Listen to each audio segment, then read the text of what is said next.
Hello everyone, hope you all are doing well. So today we are going to discuss the next answer copy of our Aim for Agriculture series.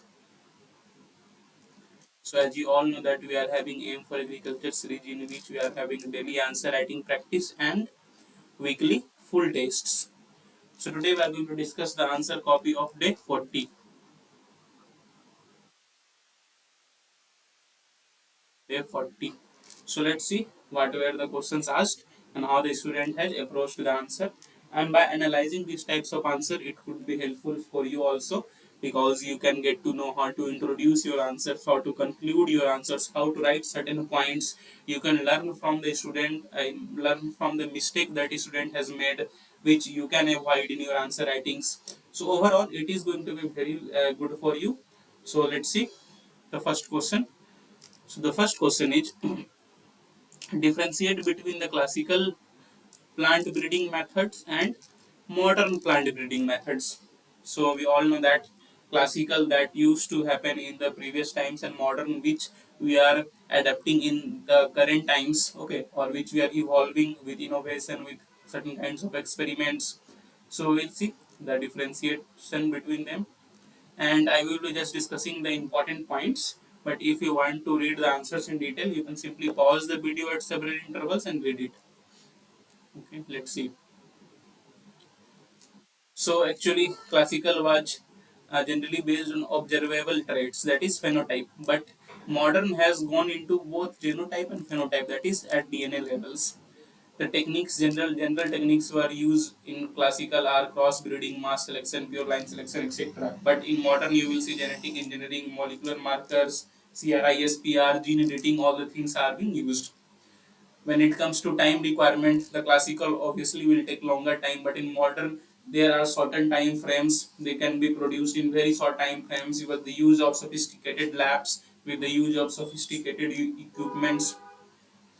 Genetic diversity in classical you will see existing limited to existing genetic diversity, but in a modern one you will observe that even we can change the genes, we can do gene editings, okay, we can introduce new traits, okay.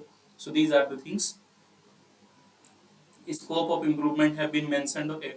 Actually in classical the scope of improvement was within the natural gene pool, but in a modern you will see the traits from other species are also can be incorporated in a species. Lab created genes have been used, so these are been very much done in modern one. Precision you can see classical obviously was less precise, but in modern you will see that it is highly precise. Use of sophisticated tools are being used, so chances of error are very low.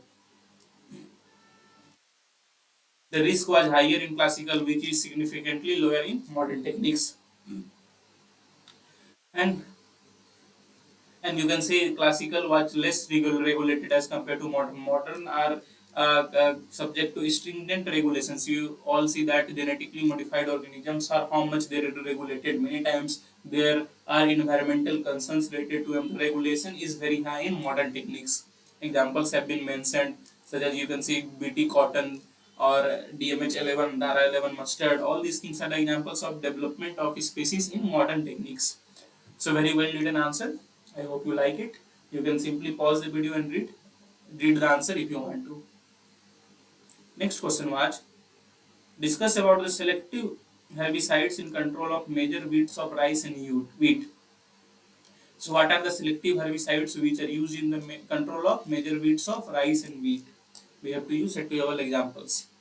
So what are selective herbicides? So actually there are two kinds, selective and non-selective. Actually selective are the those which work on a proper target plants. Okay, that would be target specific weeds. But non-selective doesn't work like that. Non-selective will harm all the plants that are present in the field. There is no target that it will kill only certain amount of it. It will kill all the weeds. It will affect all the plants. So this is what basic difference between selective and non-selective is. So you will see the selective herbicides in rice. So first of all, bispiribak sodium has been used for control of Echinacea. Okay. Then pretilachlor has been used. Phenoxyprop ethyl has been used, and you can see examples of weeds have been also mentioned. So very well written answer. And Even if you don't know these examples, you can write down these examples in your notes also, because that can lead to the value addition of your notes. So very well written answer. You can pause and read the answers.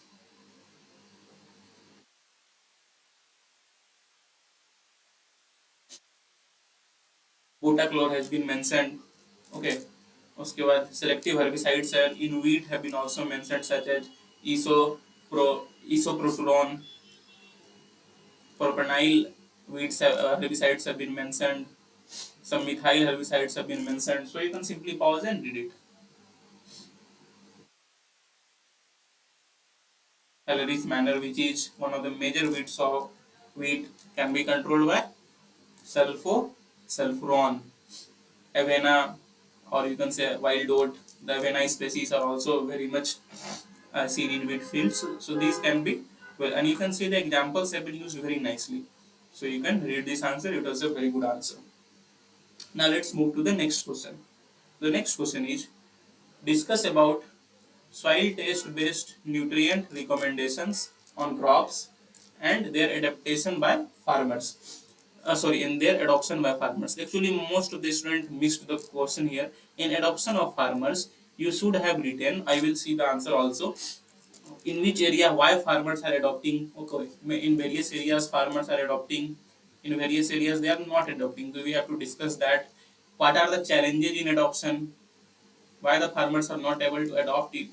What can be the way forward? How the farmers could, how the these nutrient based recommendations could be more adopted by farmer? So this could be a kind of structure there. Although the most of the students missed it, but I am giving you an idea how to answer the second part of the question, how farmers are adoption, because it's a broader term, adoption by farmers. It is not specifically asking about challenges in adoption or how can adoption be improved. It is just a broader term mentioning adoption by farmers. So you will have to discuss everything. What are the challenges?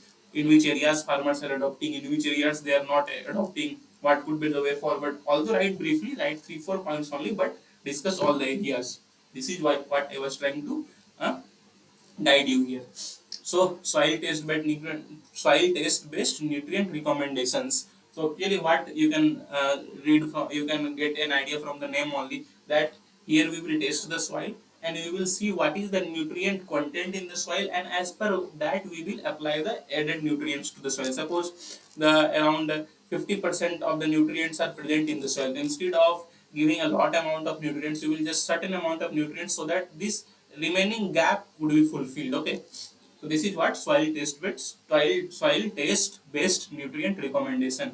Now what are its importance? Obviously it will lead to optimized fertilizer use, it will enhance crop yields, it will enhance sustainability, because high amount of chemical fertilizers, high amount of chemical nutrients will be not used.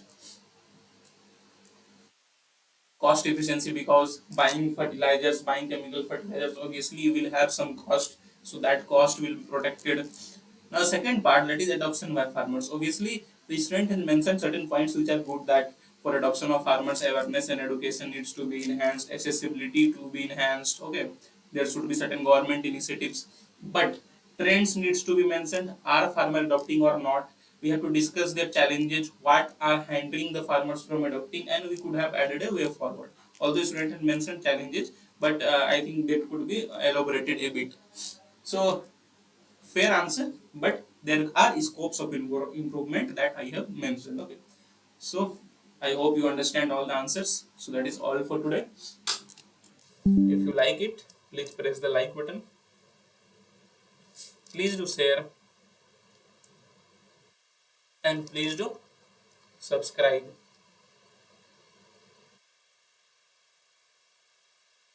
It takes a lot of hard work to make such videos for you on a regular basis.